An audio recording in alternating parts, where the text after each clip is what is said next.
Mr. Jones, I heard you could teach us how to make plants for free. Being a Bernie Sanders type socialist, I like to give my secrets away. It's a beautiful day in the garden time, a beautiful day in the garden time. Howdy folks, it's Dave from Just Jones Garden, and I'm going to show you today how you can get stuff for free, but you got to work for it. It's called stem cutting propagation.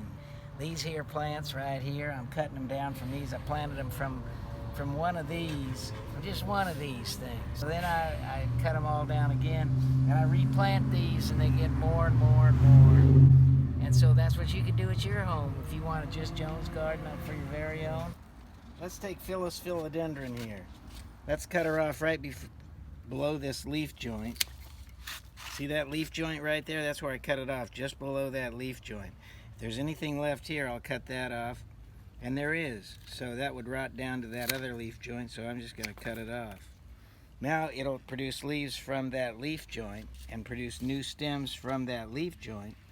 This one is what we're going to use to propagate. How do you propagate a plant? Well, you cut it off with several nodes. These are little nodes.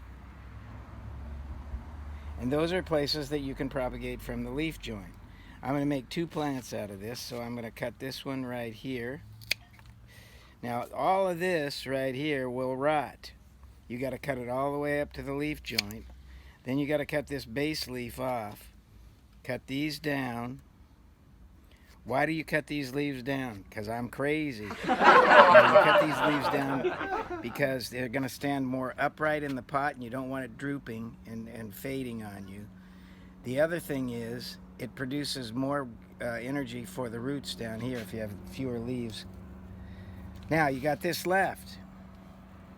So you can make another one out of this. So let's go from the base. Let's look and see where it's growing from. It's growing from here.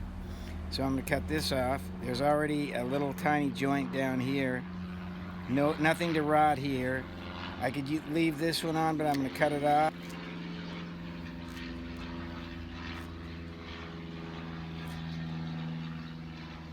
So, I got an empty gallon pot here with holes in the bottom.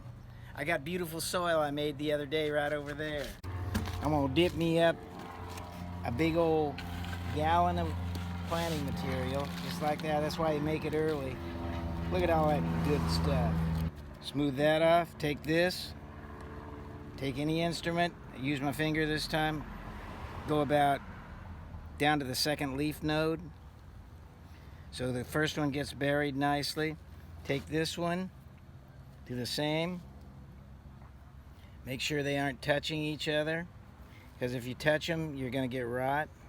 You can do this with any plant that you want out here. Let's say these guys were needing to be propagated. I cut it right above the leaf joint.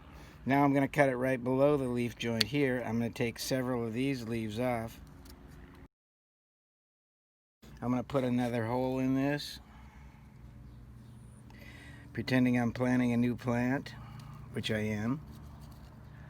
Okay, and I'm going to put that right in here. And that'll just produce new roots and a new plant. Up it comes. You can do almost all succulents like this. You can do many other plants like this. It's not the only way to propagate. You can propagate through leaf cuttings. You can propagate through division. We're gonna water now, folks. This is a watering wand. It's got the thousands of little tiny feathery little holes in it, which is good because it's a really expensive watering wand head. I replaced the original head. Now watch the filtration on this. Woo! It's just like feathers. Now this is important because you don't want to mess those new cuttings up with a hard spray like this. Oh no, don't kill it! That one's gonna rot. That one needs to be straightened up and pushed down. So I'm gonna push this one down, straighten it up, straighten this one up, get it off the edge of the pot, get it from touching the other thing. Then I'm gonna let this drain, and I'm gonna put it in shade because this is a philodendron. It'll burn to a crisp in direct light. Okay folks, remember the three big things: water, food, and light. Don't fudge on any of them. They're all equally important. If you have questions, submit them. I will try to answer them. If I can't, I'll try to direct you elsewhere. This video is finished. Thank you.